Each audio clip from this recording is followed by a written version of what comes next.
प्यारे बच्चों, स्वागत है आपका आज के इस लेक्चर में। हम लोग पढ़ रहे हैं सेमीकंडक्टर डिवाइसेस और आज हम स्टडी करेंगे फुल डिटेल में PN junction diode as full wave rectifier या semiconductor diode as full wave rectifier. चलिए शुरुआत करते हैं। आप मेरे साथ साथ डायग्राम बनाए और साथ साथ में जो है लिखते चले जाएं, अपने खुद के नोट्स बनाइए इस तरीके से। Diode as full wave rectifier. प्यारे बच्चों, हम सबसे पहले सर्किट डायग्राम बनाते हैं।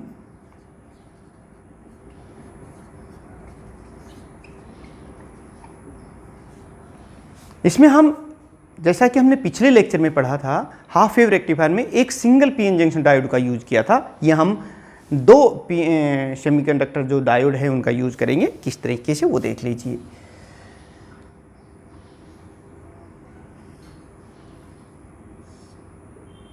एक डायोड हमने ये ले लिया है और इस डायोड को हम D1 कह देते हैं और दूसरा डायोड हमारे पास है ये। मेरे साथ साथ आप डायग्राम बनाते रहिए। ये हमारा दूसरा डायोड है D2 और हम जानते हैं कि वो जो ट्रांजिस्टर है, ये देखिए, ये डायोड D1, ये डायोड D2 और ये इसकी जो सेकेंडरी कॉइल है ट्रांसफार्मर की, ये वो है और उसको हमने कुछ इस तरीके से कनेक्ट कर दिया है। और ये इसका P टाइप, ये N टाइप है, ये P और N। जो N रीजन है उन दोनों को हमने डायरेक्ट कनेक्ट कर दिया है आपस में, लाइक दिस। और ये S1, S2N और इसका जो कॉमन पॉइंट है जिसको हम N से लिख देते हैं न्यूट्रल, सेंटर टेप T से, और ये लोड रेजिस्टेंस, ये RL, दिस इज आउट। अब आप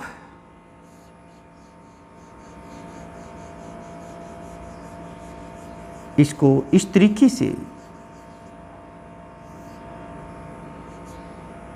ये P1, P2, ये प्राइमरी कॉइल है, ये सेकेंडरी कॉइल है और ये दो डायोड्स आप इसमें देख रहे हैं, ये सेंटर टेप T है। अब आप इसको कॉमन पॉइंट भी कह सकते हैं, मैं इसको C कह देता हूँ। और प्यारे बच्चों, जो ये तो सर्किट डायग्राम हमारा बन गया और जो आउटपुट हमें मिलेगा वो यहाँ मिलेगा।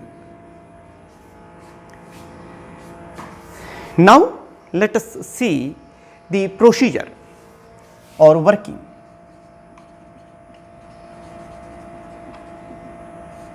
Apply AC input across the primary coil. पहला ही स्टेप, ये मैं इस तरह से आप लिखेंगे, Apply AC input across the primary coil. पहला पॉइंट क्लियर हो गया, आप लिख लें। साथ साथ अगर आप लिखने में थोड़ी दिक्कत आ रही है तो इन नोट्स को आप डाउनलोड कर लें डिस्क्रिप्शन से लिंक लेकर के। Number 2, during positive half cycle of input signal, ये पॉजिटिव हाफ साइकिल्स हैं, ये नेगेटिव हाफ साइकिल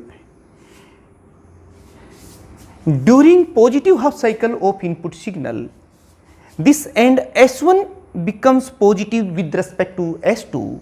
सो देखिए, इस P पर पॉजिटिव लग गया है और इस P पर नेगेटिव है।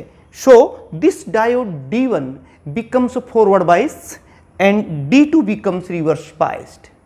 D1 will conduct, D2 will remain off, and so the current will flow along this path S1, D1, C, RL and T. The output is obtained across this load resistance, जिसको मैं यहाँ लिख देता हूँ। ये देखिए, ये है हमारा फुल वेव रेक्टिफायर।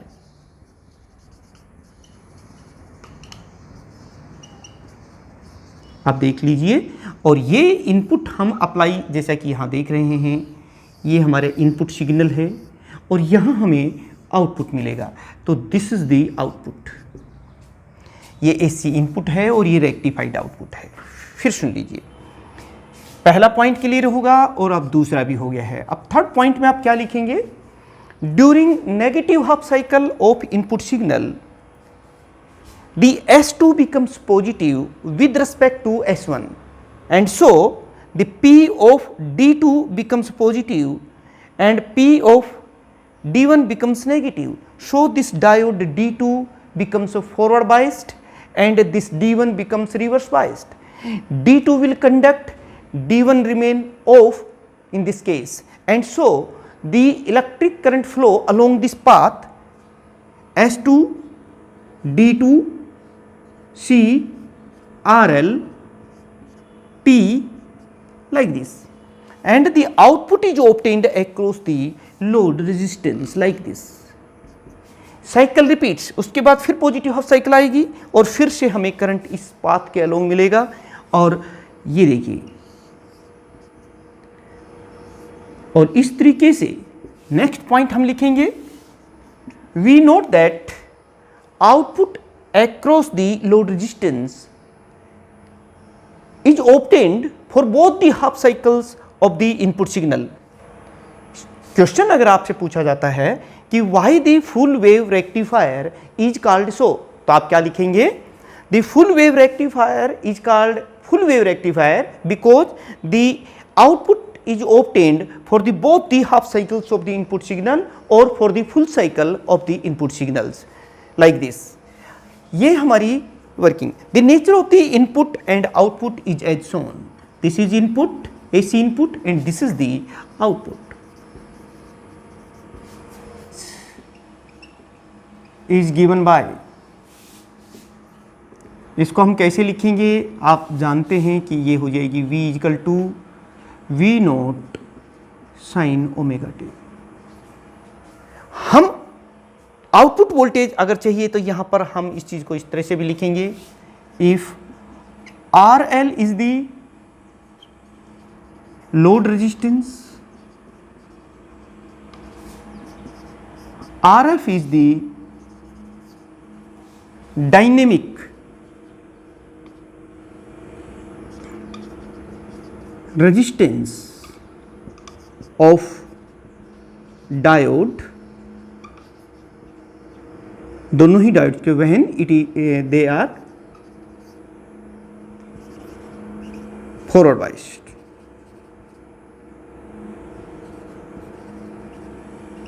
प्यारे बच्चों, आप इसको इस तरीके से लिख सकते हैं। तो यहां से अब आप मुझे बता सकते हैं what is the output? It is equal to V by RL plus RF and put this value of input voltage here. We can write that I is equal to V naught sine omega t divide by RL plus RF, और इसी को हम कुछ इस तरीके से भी लिख सकते हैं, I naught into sine omega t, where I naught is here. हमने I नोट किसके स्थान पर लिखा है वो भी आप देख सकते हैं। I naught is written here और V naught divide by RL plus RF। प्यारे बच्चों, it is the peak value of the current।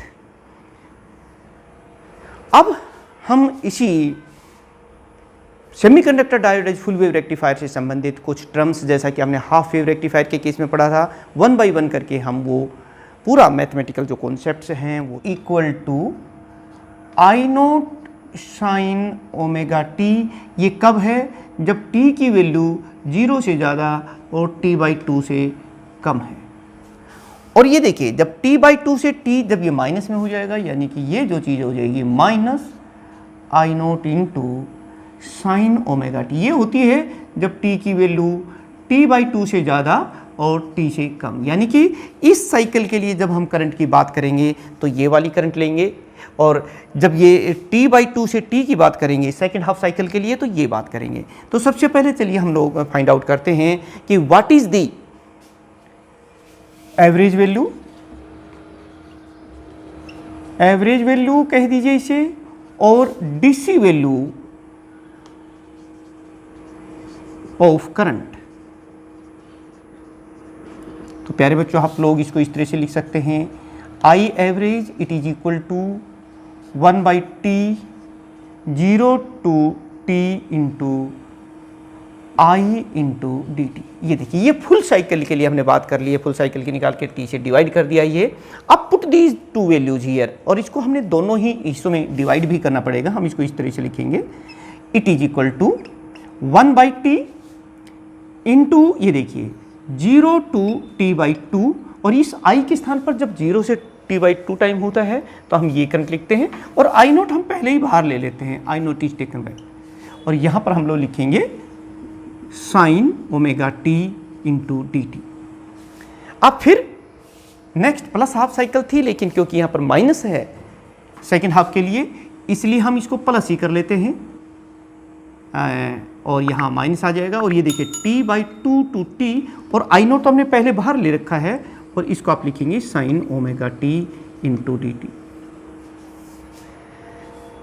ये पॉजिटिव हाफ साइकिल के लिए, और ये सेकंड हाफ जो नेगेटिव हाफ साइकिल है उसके लिए। तो अब आप इसको थ्रू इंटीग्रेट कर दीजिए। We will write here that I naught divide by T, sine omega T का इंटीग्रेशन जो होता है हम जानते हैं वो होता है कोस ओमेगा टी इंटू, ये देखिए अब जब हम इसको इस तरह से लिखेंगे माइनस कोस 2π/t, और इस t के स्थान पर पहले हम अपर लिमिट रखेंगे, और फिर इस t के स्थान पर माइनस और माइनस माइनस ये तो प्लस हो जाएगा कोस 0, और फिर ये देखिए इसको हमने बंद कर दिया है, और यहाँ पर फिर ये ओमेगा तो हमने बाहर ले रखा है, इस ओमेगा के स्थान पर हम पहले क्या लिखेंगे, ये देखिए कोस 2π/t t, और माइनस साइन के साथ कोस 2π/t, और लोअर लिमिट जो है t के स्थान पर वो लिख देंगे हमने ये देखिए पहले ओमेगा t लिखा तो t के स्थान पर हमने पहले अपर लिमिट लिख दिए t, और फिर माइनस साइन के साथ लोअर लिमिट t/2 लिख दिया है। अब इनको थोड़ा कैंसिल कर दीजिए, इसी से कैंसिल हो गया और ये इससे कैंसिल हो गया है, यानी कि I naught divide by omega T, इसको हम ऐसे लिखेंगे minus cos pi plus cos 0, t से t यहाँ कैंसिल, प्लस कोस 2π, और यहाँ से भी t से t और ये कैंसिल हो गया माइनस कोस पाई। प्यारे बच्चों, इसकी वैल्यूज जो है वो आप लिख दीजिए, इस ओमेगा के स्थान पर भी हम जब 2π/t लिख देते हैं, 2π/t, t से t ये कैंसिल हो गया है, यानी कि अब हमारे पास आ गया है आई नोट बाई 2π। कोस पाई की वैल्यू होती है वो -1 होती है, तो ये 1 हो गया माइनस की वजह से, क्योंकि कोस पाई -1 होता है, प्लस 1 कोस 0 1 होता है, कोस 2π भी 1 होता है, कोस पाई -1, और इस माइनस की वजह से ये प्लस हो जाएगा। इस तरीके से आप देख रहे हैं कि ये 4 हो गया है, और इस 4 को ये कैंसिल हो यानी 2 हो गया है। अब हमारे पास देखिए जो रिजल्ट आया IDC वो कितना आ गया है, आई नोट और 2, क्योंकि ये 4 था ना, 4 से ये 2 कैंसिल हो गया है तो 2 बच गया है, तो यानी कि हमारे पास कुल जो वैल्यू आई है IDC वो मैं लिख देता हूँ यहाँ पर, वो आ गई है 2I नोट बाई पाई। ये देखिए 2I नोट बाई पाई, ये वैल्यू हमारे पास आ चुकी है 2I नोट बाई पाई।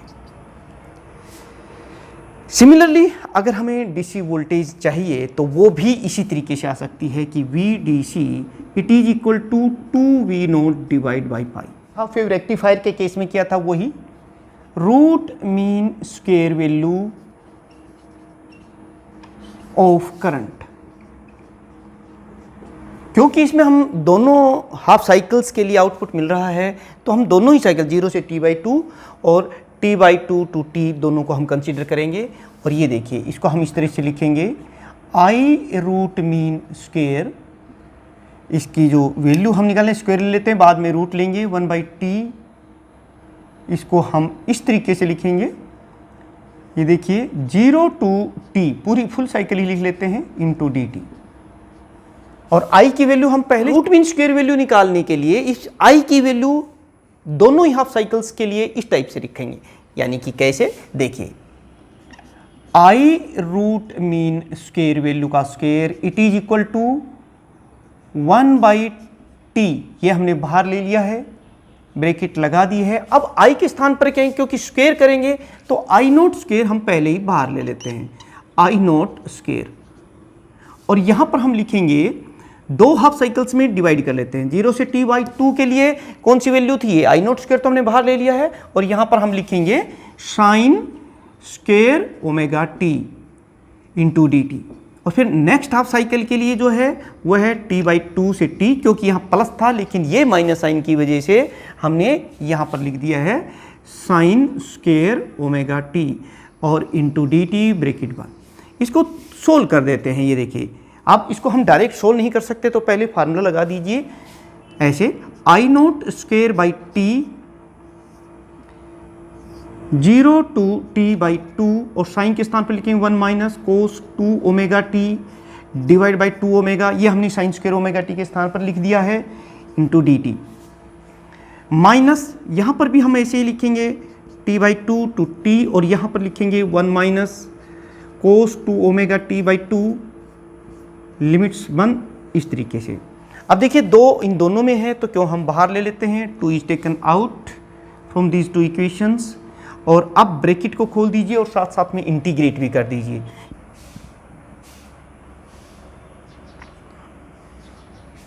आप देख लीजिए प्यारे बच्चों एक बार कि हमने क्या किया, रूट मीन स्क्वायर वैल्यू को रखते हुए ये वैल्यूज रख दी करंट की और हमारे पास ये आया।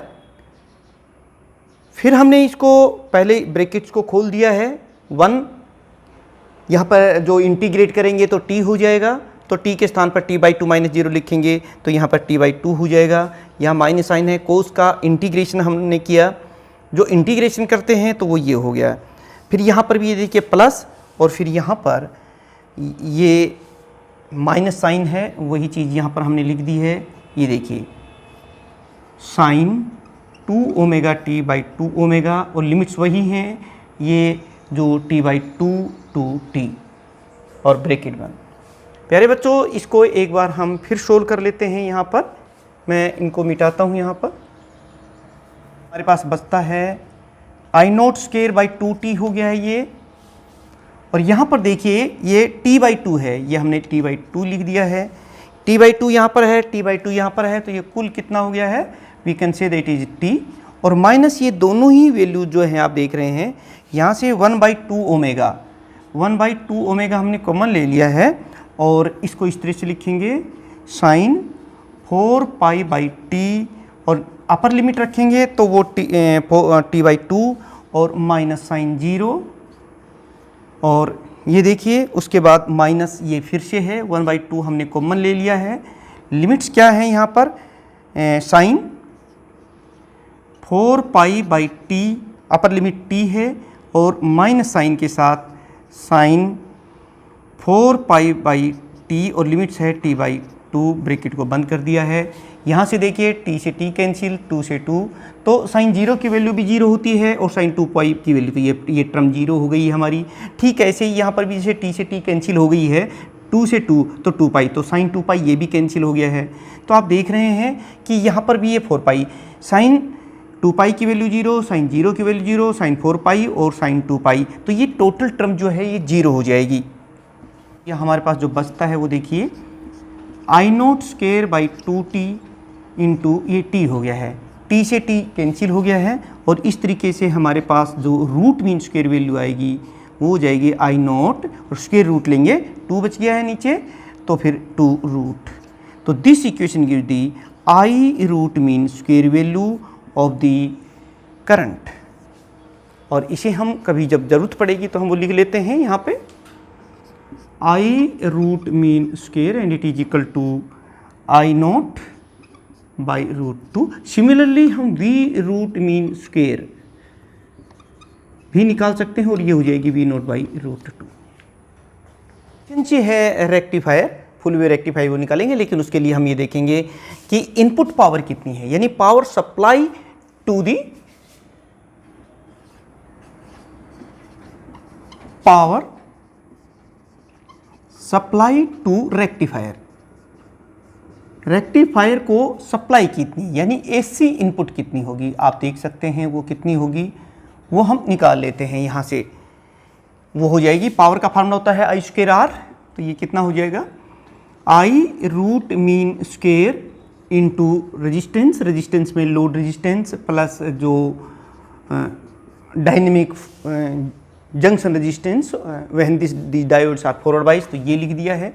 और I root mean square value हमने अभी थोड़ी देर पहले निकाली थी, वो वैल्यू यहाँ से आप रख सकते हैं। So we can write here that it is equal to I naught square by 2, ये देखिए जब हम इसका स्क्वायर करेंगे तो ये हो जाएगा into R L plus R F.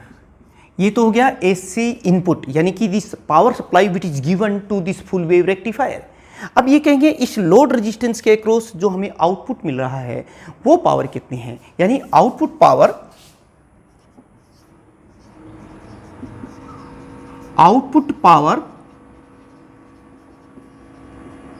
obtained from load resistance. यहां पर भी प्यारे बच्चों आप सभी जानते हैं पीडीसी, डीसी आउटपुट जो हमें मिल रही है, आई डीसी का स्क्वायर डीसी आउटपुट और लोड रेजिस्टेंस तो आर एल ही है। यहाँ से हम आई डीसी जानते हैं 2 आई नोट बटा पाई है, तो वो वैल्यूज यहाँ रख देते हैं। तो देखिए हमारे पास कितना हो जाएगा, it is equal to 2 I naught by pi इसका स्क्वायर और इंटू आर एल। ये देखिए ये हमने लिख दिया है। अब हमें दोनों चीज़ें इनपुट पावर भी पता है, आउटपुट पावर भी पता है, तो रेक्टिफायर एफिशिएंसी कितनी होगी वो देख लेते हैं। रेक्टिफायर एफिशिएंसी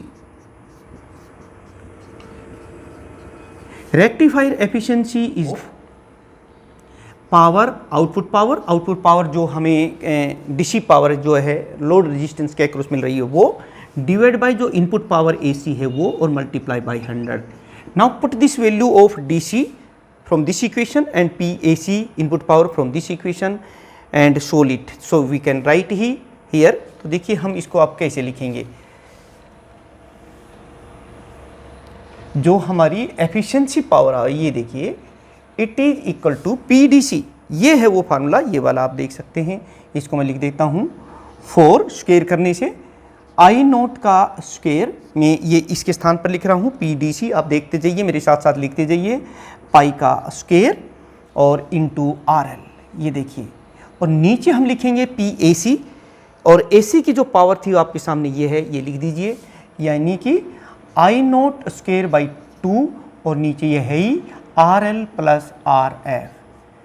और प्यारे बच्चों मल्टीप्लाई बाई 100, इसको सोल्व कर लीजिए। है जो कटती है देखिए, आई नोट स्क्वायर से आई नोट स्क्वायर कैंसिल हो जाएगा, और 2 ये इसको क्रॉस मल्टीप्लाई करेंगे तो जो कुछ बचता है और 100% में निकालते हैं, इन सब की वैल्यूज़ रखने के बाद ये लगभग हमारे पास आ जाता है 81.6, और ये जो चीज़ बचती है R L by are L plus R F, ये रहेगी ही। इसको हम ऐसे लिख देते हैं, इतनी प्रतिशत जो आती है। और हम सभी जानते हैं कि जब फॉरवर्ड जंक्शन डायोड जो है फॉरवर्ड बाइस होते हैं तो इनका जंक्शन रेजिस्टेंस काफ़ी कम होता है, तो उस केस में आर एफ नेग्लिजिबल हो जाएगा, और ये लगभग कितनी हो जाती है 81.6%, क्योंकि आर एल कैंसिल हो जाएगी। ये हमारी एफिशिएंसी आ गई कि हमारा ये जो फुल वेव रेक्टिफायर है ये हम एसी को डीसी में बदल रहा है, लेकिन ये जो डीसी वोल्टेज आपको दिखाई दे रही है आउटपुट में, इसमें प्योर डीसी नहीं है, बल्कि इसमें कुछ एसी कंपोनेंट्स भी हैं, और या यूँ कहिए कि फ्लक्चुएशंस भी हैं। उन्हीं फ्लक्चुएशंस को मेजर करता है रिपल फैक्टर, यानी output of the full wave rectifier is not pure DC, it contains some AC component also, that is fluctuations also, and these fluctuations are measured by the ripple factor. Mathematically ripple factor is defined as, it is defined as the ratio of root mean square value of AC component and DC component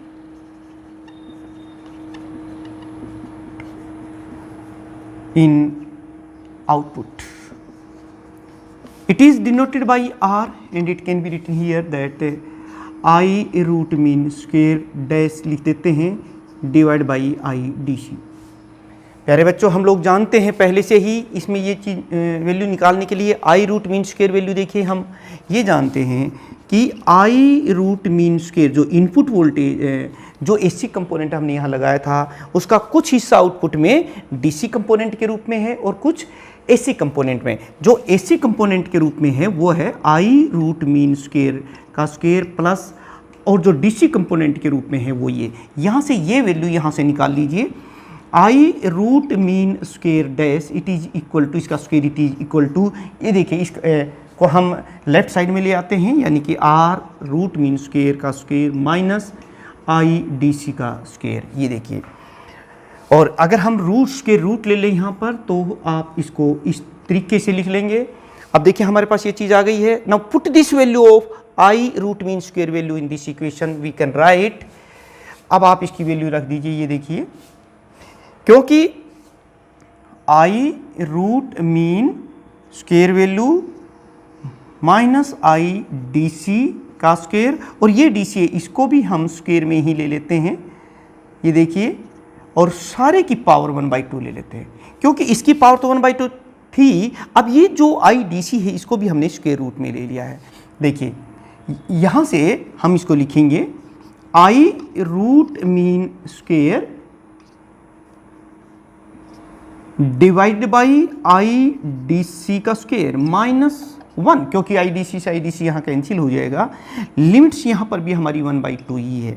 यहाँ से देखिए, अब root mean square value हम पहले से निकाल रखी है, आई नॉट बाई 2 होती है, यानी कि इसको हम लिखेंगे आई नॉट स्क्वायर बाई 2। और आई डी सी कितनी है, ये देखिए आई डी सी की ये जो वैल्यू है ये भी आप यहाँ लिख दीजिए, इसको लिखेंगे हम 4 आई नॉट स्क्वायर और पाई का स्क्वायर, ये देखिए, और -1, और इन सब की जो लिमिट्स है ये 1/2 लिख दिए। अब आप इसको सिंप्लीफाई कर लीजिए, जैसे ये स्क्वायर रूट से स्क्वायर रूट ये कैंसिल हो जाएगा, और आप इसको क्रॉस मल्टीप्लाई करेंगे तो किस तरीके से आप इसको लिख सकते हैं, थोड़ा सा इसको सोल्व कर लीजिए। 0.48 के करीब टोटल कैलकुलेशन करने के बाद, यानी कि जो रिपल फैक्टर आता है वो 0.48 आता है। इससे देखिए यहाँ से इस डेफिनेशन से अगर हम देखते हैं तो I root mean square D C it is equal to, ये देखो ये कितना है 0.48 आई डी सी। इससे स्पष्ट हो गया है यहाँ पर कि जो रेक्टिफाइड आउटपुट होता है फुल वेव रेक्टिफायर का, उसमें एसी कंपोनेंट कम होता है और डीसी कंपोनेंट ज़्यादा। पीक इनवर्स वोल्टेज, और आपको प्यारे बच्चों बताया था peak inverse voltage is the maximum voltage that can be applied across the rectifier when the diode is not conducting, और ये पता है कितना आता है, it will be comes out to be 2V0। और प्यारे बच्चों अब हम देखेंगे वोल्टेज रेगुलेशन।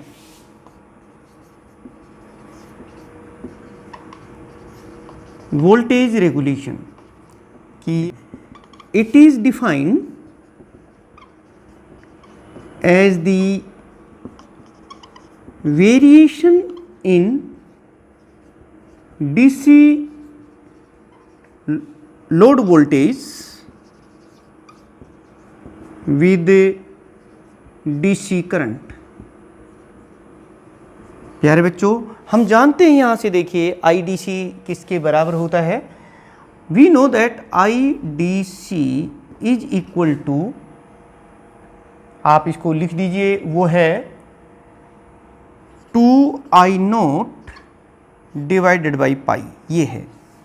अब हम I0 की वैल्यू यहाँ से लिख सकते हैं 2/पाई, और ये समझ सकते हैं ये कितनी है, ये V0 divided by RL plus RF, ये देखिए। अब इसको हम इस साइड में मल्टीप्लाई कर लेते हैं, यानी कि हम इसको इस तरीके से लिखेंगे कि ये जो IDC दिखाई दे रहा है आपको इंटू RL प्लस RF, ये कर लिया हमने, और यहाँ पर हम लिखेंगे 2V0 by pi into RL plus IDC, ये देखिए इंटू RF, और ये है 2V0 divide by pi. DC into RL, इसको हम क्या लिख देंगे VDC, it is equal to 2V0 divide by pi minus I D C into R F. तो this equation gives the variation in DC load voltage with the DC current. आप देख रहे हैं जैसे जैसे डीसी करंट इंक्रीज हो रहा है तो इसकी वैल्यू डिक्रीज हो रही है. डीसी करंट यानी I D C increases, VDC decreases linearly depending on the value of RF. And if this resistance of this diode, when these diodes are forward bias is negligible, तब देखिए कितना हो जाएगा, तब VDC that will be equal to 2V0 divide by पाई यानी maximum.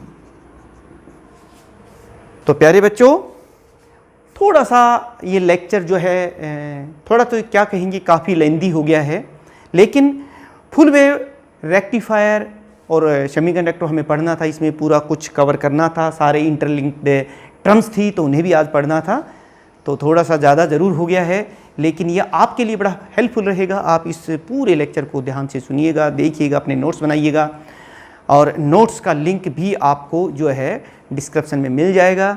और इसके साथ साथ प्यारे बच्चों, पूरा सिलेबस हम आपका सभी यूनिट्स कवर करने वाले हैं, ना सिर्फ BSc first year, second year, final, तमाम क्लासेस की टोटल फिजिक्स कवर करेंगे. तो प्यारे बच्चों, आने वाले लेक्चर्स को देखने के लिए, समझने के लिए चैनल को सब्सक्राइब कर लीजिए और बेल आइकन दबा दीजिए और इसे शेयर भी कर दीजिए. तो मिलते हैं एक बहुत इंपॉर्टेंट आर्टिकल के साथ. तब तक जिन बच्चों ने अभी हाल ही में इसको सब्सक्राइब किया है उसको, और जिन्होंने पूरा लेक्चर देखा है उनका मैं धन्यवाद करना चाहूँगा. Thank you very much.